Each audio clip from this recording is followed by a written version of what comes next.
Mon mari et sa famille m'ont invité à un voyage, alors nous sommes partis en voiture. Puis, ma fille a chuchoté doucement à mon oreille. « Maman, il faut sortir de la voiture tout de suite, sinon quelque chose d'horrible va arriver. » « Pourquoi ?» ai-je demandé, et elle a dit d'une voix tremblante. « Parce que papa et mamie. » Avant de commencer l'histoire, n'oubliez pas de laisser un like et de vous abonner à la chaîne pour voir plus d'histoires comme celle-ci. Je m'appelle Claire, j'ai 34 ans. Avant, j'enseignais les mathématiques à des enfants dans une école primaire, mais maintenant, je suis mère au foyer à plein temps. Mon mari, Robert, est chirurgien dans un hôpital général, un médecin respecté de toute la communauté.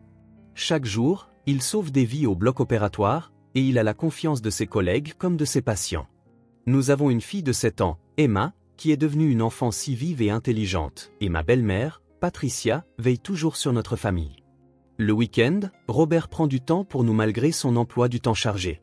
Quand je le regarde jouer avec Emma dans le salon le dimanche après-midi, je me sens vraiment comblé. Patricia se comporte aussi comme une excellente belle-mère. Elle prépare toujours de merveilleux cadeaux pour l'anniversaire d'Emma et complimente souvent ma cuisine. Emma adore son papa et sa grand-mère, et tous les trois rient souvent joyeusement ensemble. Je pensais être sincèrement heureuse.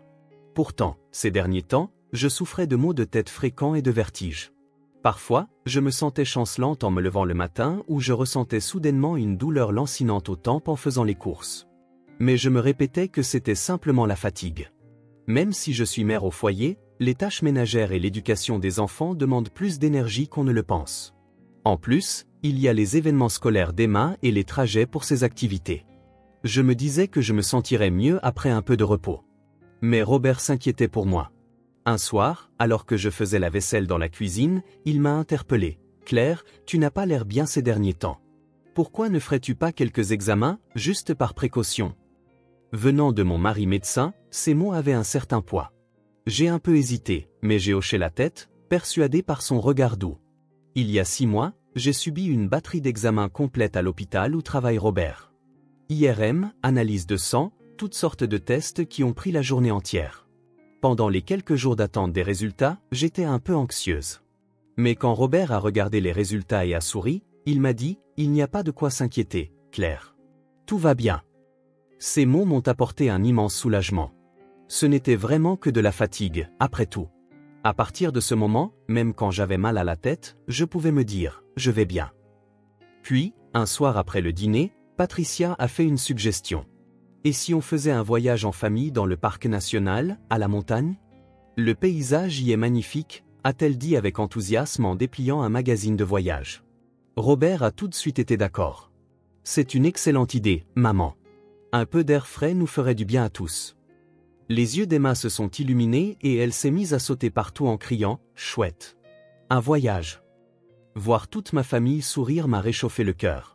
Je me sentais si chanceuse d'être entourée d'une famille aussi gentille. Pourtant, ces derniers temps, une chose me dérangeait un peu. Robert et Patricia s'isolaient pour parler ensemble plus souvent. Quand j'entrais dans le salon, leur conversation s'arrêtait brusquement. Quand je demandais « De quoi parlez-vous ?», Robert répondait « Juste des histoires de travail ». Patricia souriait et disait « Des questions d'ordre médical ». Ils étaient probablement prévenants, pensant que je ne comprendrais pas les termes techniques. Même en préparant le voyage, ils se consultaient parfois à voix basse dans la cuisine. Quand je m'approchais, Patricia se retournait en disant « Oh, Claire » et changeait rapidement de sujet. Robert disait nonchalamment « On parlait juste des bagages ».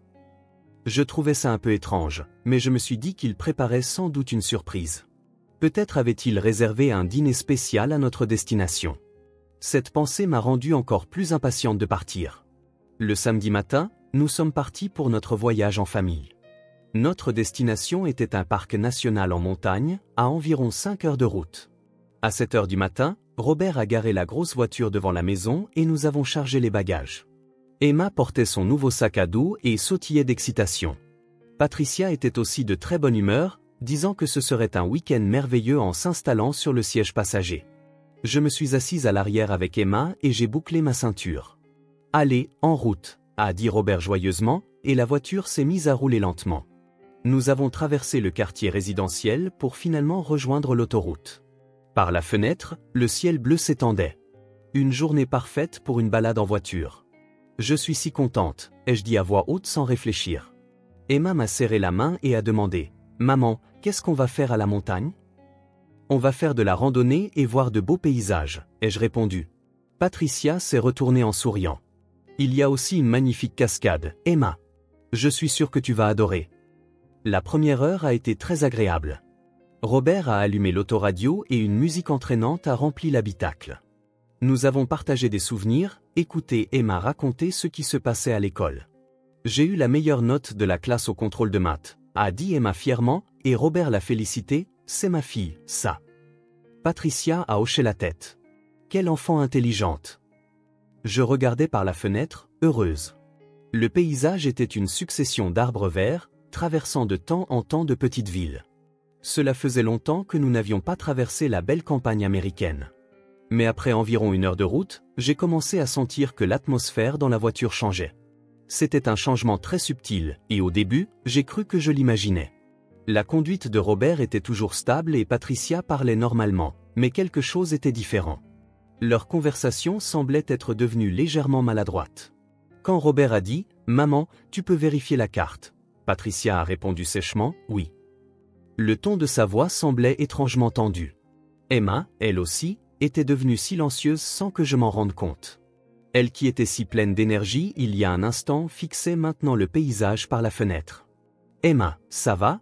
ai-je demandé avec inquiétude. « Oui, oui », a répondu ma fille d'une petite voix, mais sans me regarder. Son profil semblait différent de d'habitude. Son expression était rigide, ses petites lèvres fermement pincées. Est-ce le mal des transports? J'ai posé ma main sur son front. Pas de fièvre. Mais quelque chose n'allait pas. « Emma, tu te sens malade ?» ai-je demandé à nouveau. Ma fille a secoué la tête mais a continué d'éviter mon regard. J'ai commencé à me sentir anxieuse. Quand on élève un enfant, on peut parfois sentir que quelque chose ne va pas, même sans parole. Appelez ça l'instinct maternel. Emma cachait quelque chose. Je n'arrivais pas à me défaire de ce sentiment. Après environ 1 heure de route supplémentaire, Robert a soudainement dit « Faisons une pause ». Patricia a immédiatement approuvé. Oui, on a besoin d'aller aux toilettes. Je me suis senti un peu soulagé. Vu le comportement étrange d'Emma, peut-être que lui faire prendre l'air lui ferait du bien. On va s'arrêter à la prochaine aire de repos, a dit Robert. Et la voiture a quitté l'autoroute. Mais la route que nous avons prise n'était pas celle à laquelle je m'attendais. Normalement, quand on pense à une aire de repos, on imagine ces grandes installations le long de l'autoroute, avec des cafés, des toilettes et des boutiques de souvenirs. Mais Robert s'est engagé sur une petite route secondaire étroite. Alors que nous avancions sur un chemin bordé d'arbres touffus, un vieux bâtiment délabré est apparu. Ici, ai-je dit sans réfléchir. L'endroit où la voiture s'est arrêtée était une petite aire de repos déserte. Le bâtiment était vieux, à la peinture écaillée. Il n'y avait aucune autre voiture sur le parking. Une forêt dense s'étendait tout autour et il n'y avait aucun signe de vie humaine. Un frisson glacial m'a parcouru le corps. Est-ce que cet endroit est seulement ouvert ? Ai-je demandé, incapable de cacher mon malaise. Oui, c'est bon. On a juste besoin des toilettes, a répondu Robert en se retournant. Son expression semblait la même que d'habitude. Mais comment pouvait-il connaître un tel endroit? Cette aire de repos qui ne devait même pas figurer sur une carte, presque un bâtiment abandonné. Patricia m'a regardé et a dit « Claire, va aux toilettes la première ». Ces mots avaient un ton autoritaire. J'ai été un peu surprise, mais j'avais effectivement besoin d'y aller. D'accord, ai-je dit en attrapant ma ceinture. À ce moment, Emma a soudainement agrippé ma main fermement. Sa petite main avait une force surprenante. Maman, la voix de ma fille tremblait. Je l'ai regardée, surprise. Emma avait les larmes aux yeux. Qu'est-ce qui ne va pas? Ai-je demandé dans un murmure. Ma fille a approché son visage de mon oreille et a dit d'une petite voix. Maman, il faut que tu sortes de la voiture tout de suite, sinon il va arriver quelque chose d'horrible. Mon cœur a fait un bond violent. Quoi? Pourquoi? J'étais confuse. Qu'est-ce que cet enfant racontait? La voix d'Emma tremblait encore plus. Des larmes coulaient sur ses joues. Parce que tout à l'heure, papa et mamie? Ma fille a essayé de continuer, mais à ce moment-là, Robert s'est retourné. Emma, tu as dit quelque chose? Sa voix était calme, mais il y avait quelque chose de perçant dans son regard. Emma s'est tue immédiatement. Son petit corps tremblait. J'ai eu l'envie de serrer ma fille dans mes bras. Mais d'abord, je devais comprendre ce qui se passait. Je vais aux toilettes, ai-je dit, essayant de paraître calme. Mais mon cœur battait à tout rompre. Mes mains tremblaient. Qu'est-ce qu'Emma avait essayé de dire? Papa et mamie, quoi? Alors que j'attrapais la poignée de la portière, Patricia a dit, « Claire, prends ton temps. » Il y avait une froideur dans sa voix. Ses lèvres esquissaient un léger sourire. Mais ce n'était pas un sourire chaleureux. C'était comme le sourire secret de quelqu'un qui sait quelque chose. J'ai eu peur. Je ne savais pas pourquoi, mais cette situation était anormale. C'est ce que mon instinct me hurlait. « Emma, viens avec moi », ai-je dit en tirant la main de ma fille. Je ne pouvais pas la laisser seule dans la voiture. Emma a légèrement hoché la tête et est sortie de la voiture avec moi. Un vent froid a caressé ma joue. Du fond de la forêt, j'entendais le chant des oiseaux. Nous avons commencé à marcher vers le vieux bâtiment. En me retournant, j'ai vu Robert et Patricia discuter dans la voiture. Aucun des deux ne regardait dans notre direction. J'ai serré fort la main d'Emma. En ouvrant la porte des vieilles toilettes, une odeur de moisi m'a frappé le nez. Les carreaux sur les murs étaient jaunis et la lumière fluorescente clignotait de manière irrégulière. Peut-être que je n'aurais pas dû amener ma fille dans un endroit pareil. Mais pour l'instant, je n'avais pas le choix. J'ai fait entrer Emma dans une cabine et j'ai fermé la porte. Après m'être assuré que personne d'autre n'entrerait, je me suis agenouillé devant ma fille. « Emma, raconte-moi bien ce qui se passe. Qu'est-ce que tu essayais de dire tout à l'heure » ai-je demandé en lui tenant doucement les deux épaules. Les larmes remplissaient les yeux d'Emma. Ses petites lèvres tremblaient. « Maman, » a dit ma fille en pleurant, « j'ai peur. » Je l'ai serrée dans mes bras. « C'est bon. Maman est là. Qu'est-ce qui s'est passé ?» Emma a commencé à parler d'une voix tremblante, s'agrippant fermement à mes vêtements. « La nuit dernière, j'ai eu soif et je me suis réveillée pour boire de l'eau, » a dit ma fille. Et j'ai entendu les voix de papa et mamie en bas. J'ai eu le souffle coupé. De quoi parlait-il? Papa a dit qu'ils allaient t'abandonner ici. Les mots d'Emma ont glacé tout mon corps. Que tu te perdrais et que tu t'effondrerais dans la forêt, et que personne ne se douterait de rien, a continué ma fille. Mamie a ri et a dit, c'est vrai. C'est dommage, mais il n'y a pas d'autre solution. Je fixais ma fille, incrédule. Emma, c'est vrai? Papa et mamie ont dit des choses pareilles? Ma fille a hoché la tête vigoureusement. Des larmes coulaient sur ses joues. Ce n'est pas tout, maman. Papa a dit qu'elle allait bientôt mourir de toute façon. Ces mots m'ont poignardé en plein cœur. Mourir? Qui? Ai-je demandé. Mais je connaissais déjà la réponse. Toi, maman, a dit Emma à travers ses larmes. Papa a dit qu'il ne te restait pas un an. Il vaut mieux toucher l'argent de l'assurance maintenant. L'argent de l'assurance. Avec ces mots, tout s'est éclairci. La batterie d'examen complète 6 mois plus tôt. Les résultats que Robert avait prétendus normaux. C'était un mensonge. J'étais malade, gravement malade, avec un temps limité, et mon mari essayait de me tuer pour l'argent de l'assurance. Mamie était d'accord aussi, a continué Emma. Elle a dit, partageons l'argent. Et puis, Claire n'était qu'une simple institutrice. Elle n'a jamais gagné beaucoup d'argent. Mon corps tout entier s'est mis à trembler. Je ne savais pas si c'était de colère, de peur ou de tristesse. Mon mari, que j'avais aimé, ma belle-mère, que j'avais respecté, essayait de me tuer. Un médecin, qui plus est, quelqu'un dont la profession est de sauver des vies. Je ne pouvais pas y croire. Mais Emma ne mentirait pas. Cet enfant est pur et honnête. Maman, Emma a levé les yeux vers mon visage. J'avais peur, mais je me suis tue. Je me disais, et si papa m'entendait? Mais je veux te sauver, maman. Je veux te protéger. J'ai serré ma fille fort contre moi. Son petit corps de 7 ans essayait de me protéger. Merci, Emma. Tu es une fille tellement courageuse. Je me suis levé. Ma résolution s'est affermie. On va s'échapper, Emma. Sortons d'ici. Ma fille m'a regardé avec anxiété. Mais papa? Ça va aller? Ai-je dit en serrant la main de ma fille. Maman va te protéger. J'ai regardé par la petite fenêtre des toilettes. Robert et Patricia se tenaient devant la voiture, en pleine discussion. Tous deux nous tournaient le dos. C'était notre chance. Emma, on va sortir par la fenêtre, ai-je chuchoté. Dépêche-toi. La fenêtre était petite et vieille, mais j'ai réussi à l'ouvrir. J'ai d'abord fait sortir Emma. Ma fille s'est faufilée adroitement à travers l'ouverture et a sauté au sol. Puis, j'ai poussé désespérément mon corps à travers l'ouverture. Mes vêtements se sont accrochés et déchirés, mais peu m'importait. Quand je suis finalement sorti, l'air froid a rempli mes poumons. Par ici, ai-je dit, tirant la main d'Emma pour contourner le bâtiment. La forêt commençait juste là. Les arbres étaient suffisamment denses pour nous cacher. Nous avons commencé à courir. Des branches mortes crépitaient sous nos pieds. Nous essayions de ne pas faire de bruit, mais nous nous sommes enfoncés de plus en plus profondément dans la forêt. Mon cœur battait violemment. J'étais à bout de souffle, mais nous ne pouvions pas nous arrêter. Emma suivait désespérément. Sa petite main serrait la mienne fermement. « Maman, ça va ?» a demandé Emma, essoufflée. « Ça va ?» ai-je répondu. Mais en réalité, je ne savais pas. Où allions-nous? Comment appeler à l'aide? J'avais laissé mon téléphone portable dans la voiture.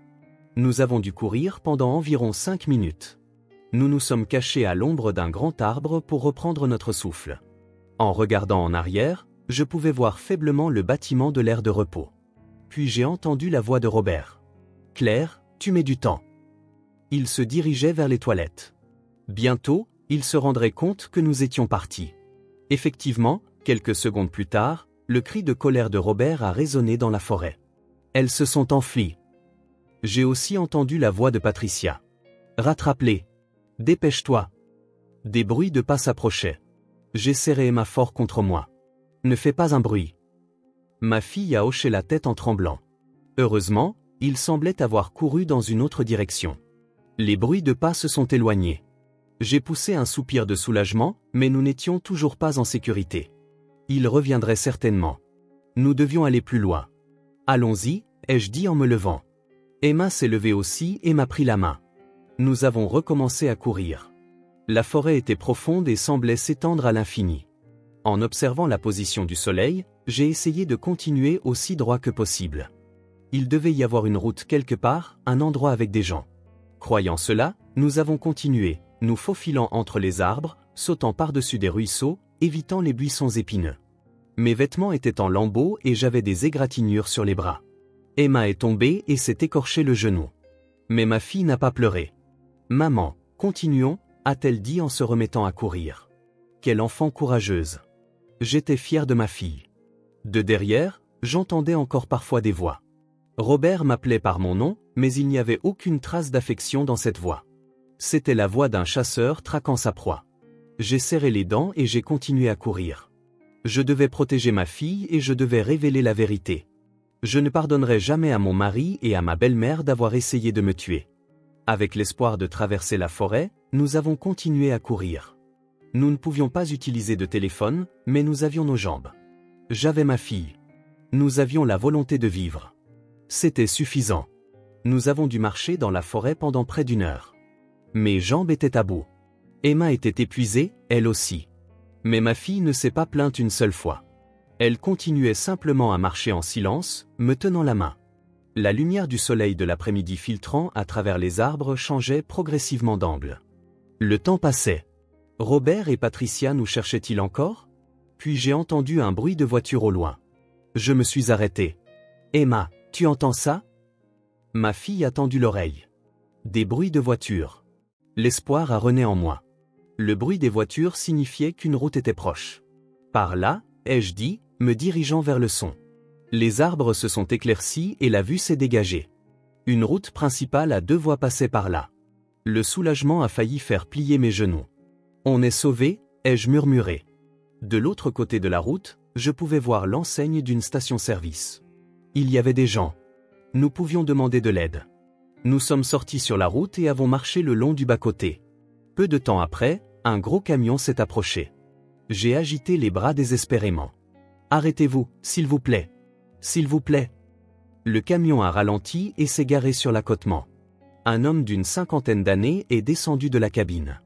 Cheveux poivre et sel, visage hâlé. « Qu'est-ce qui ne va pas ?» a-t-il demandé, surpris. « Aidez-nous, s'il vous plaît », ai-je crié. « Appelez la police. » L'homme a vu notre état et a immédiatement sorti son téléphone portable. Mes vêtements étaient en lambeaux, j'avais des égratignures sur les bras. Emma était couverte de boue avec un genou écorché. « Compris. J'appelle tout de suite. » Il a composé le 911. 15 minutes plus tard, une voiture de patrouille est arrivée. 2 officiers en sont sortis et se sont approchés de nous. « Que s'est-il passé ?» a demandé doucement l'officier le plus âgé. J'ai repris mon souffle et j'ai commencé à expliquer aussi calmement que possible. Mon mari et ma belle-mère ont essayé de me tuer. Les officiers se sont regardés. Vous tuer? A demandé le plus jeune pour confirmer. Oui, ai-je hoché la tête. Ils m'ont emmené dans une aire de repos déserte sous prétexte d'un voyage. Ils allaient m'y abandonner et me tuer, en faisant passer ça pour un accident, pour l'argent de l'assurance. Où se trouve cette aire de repos? L'officier le plus âgé a déplié une carte. J'ai pointé la direction d'où nous venions. Au fond de cette forêt. C'est un vieux bâtiment, et la voiture de mon mari devrait être sur le parking. Un SUV noir. L'officier a immédiatement demandé des renforts par radio. Bien reçu. On se dirige là-bas maintenant.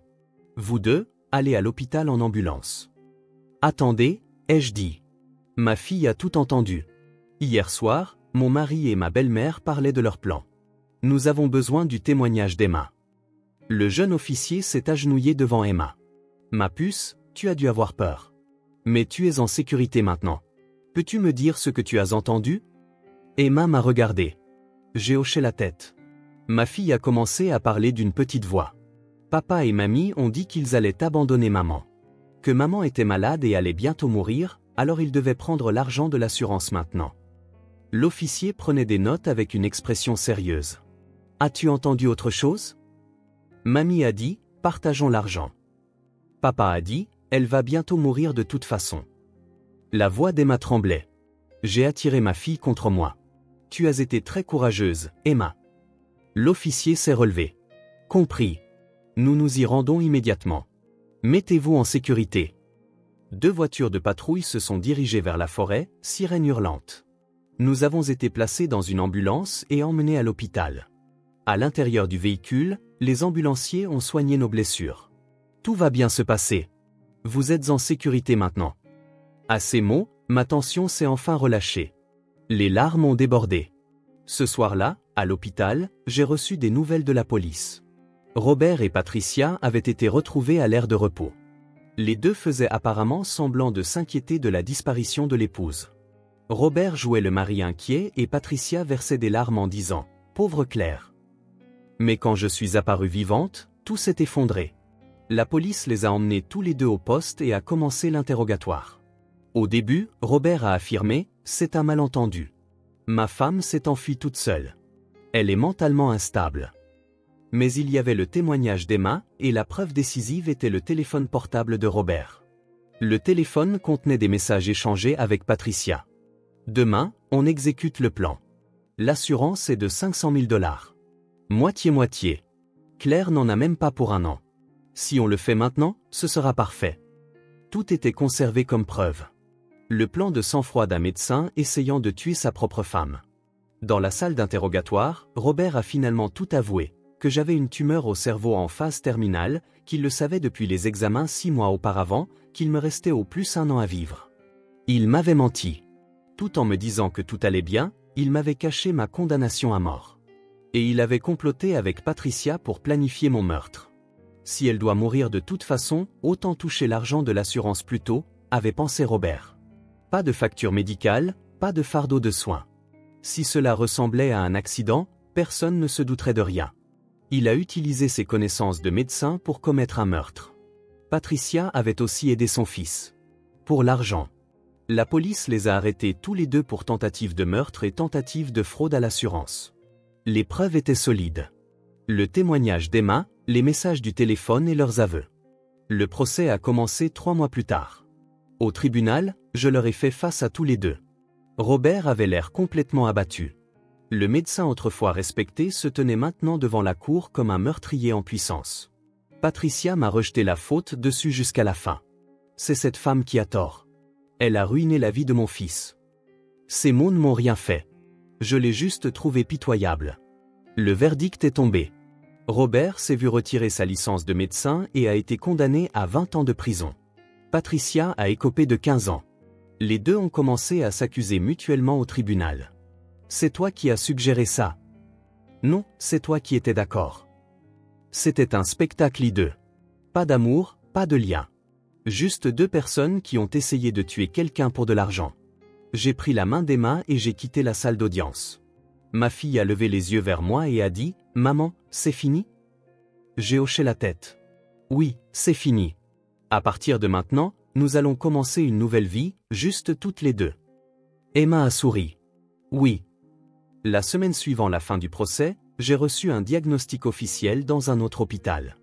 Une jeune femme médecin m'a pris la main et m'a dit « Claire, je suis désolé, mais vous avez une tumeur au cerveau en phase terminale. Il vous reste probablement environ 1 an à vivre. » J'ai hoché la tête lentement. Je n'étais plus surprise. C'était quelque chose que j'aurais dû savoir depuis 6 mois, mais maintenant je connaissais la vérité. C'était suffisant. Quand je suis retourné dans la chambre d'hôpital, Emma dessinait près de la fenêtre. En me voyant, ma fille a souri. « Maman, bon retour. » Je me suis assise sur le lit et j'ai serré Emma dans mes bras. « Emma, tu m'as sauvée. Merci beaucoup. » Ma fille a enfoui son visage dans ma poitrine. « Maman, qu'est-ce qu'on va faire maintenant ? » « Nous allons passer le temps qui nous reste à être heureux ensemble, ai-je répondu. En essuyant mes larmes, j'ai regardé le visage de ma fille. Faisons-nous plein de souvenirs. Juste toutes les deux. Emma a hoché la tête fermement. Oui. Nous avons loué un petit appartement et commencé une nouvelle vie. Nous n'avions pas grand-chose, mais nos cœurs étaient légers. Le week-end, nous allions à la plage, dans des parcs d'attractions, au cinéma. Chaque fois que je voyais le sourire d'Emma, je ressentais la joie d'être en vie. Chaque jour était un trésor. Me réveiller le matin et voir le visage endormi de ma fille, préparer le petit déjeuner ensemble, jouer dans le parc, lire des livres d'images au lit le soir. Je n'avais jamais su que la vie quotidienne ordinaire pouvait être si belle. Les saisons ont passé, le printemps est arrivé, l'été s'est écoulé, l'automne est revenu. Mon corps s'est affaibli progressivement. Les maux de tête ont augmenté et marcher est devenu difficile, mais je n'avais aucun regret. L'année que j'ai passée avec Emma a été plus intense et pleine d'amour que n'importe quelle autre période de ma vie. Un matin d'hiver, je me suis réveillé dans un lit d'hôpital. Emma me tenait la main. « Maman, j'ai entendu la voix de ma fille. » J'ai souri. « Emma, ça va. Maman a été heureuse avec toi. » Des larmes ont coulé sur les joues de ma fille. « Maman, ne pars pas. Je suis désolée, ai-je dit en caressant les cheveux de ma fille. Mais maman sera toujours dans ton cœur. Quand tu riras, maman rira aussi. Quand tu pleureras, maman pleurera avec toi. N'oublie pas, Emma, tu es vraiment courageuse et gentille. » Emma a serré ma main fort. « Maman, merci. Je ne t'oublierai jamais. » J'ai utilisé mes dernières forces pour serrer ma fille dans mes bras. « Je t'aime, Emma. » Et puis, j'ai doucement fermé les yeux. 10 ans plus tard, par un dimanche d'automne ensoleillé, une jeune femme visitait le cimetière. C'était Emma, maintenant âgée de 17 ans. En uniforme scolaire, elle a déposé des fleurs sur la tombe de sa mère. « Maman, je vais bien », a souri Emma. « J'aime beaucoup le lycée, et je me suis fait plein d'amis. Et je n'ai pas abandonné mon rêve de devenir enseignante. Comme toi, maman, je veux enseigner aux enfants. » Le vent a soufflé et les feuilles des arbres ont bruissé. C'était comme si sa mère lui répondait. « Je suis si heureuse d'avoir pu te protéger à ce moment-là, maman. J'ai appris quelque chose d'important grâce à toi. La famille, ce n'est pas une question de lien de sang. La vraie famille, ce sont les gens qui s'aiment et se protègent mutuellement. » Emma a levé les yeux au ciel. Des nuages blancs flottaient dans le ciel bleu.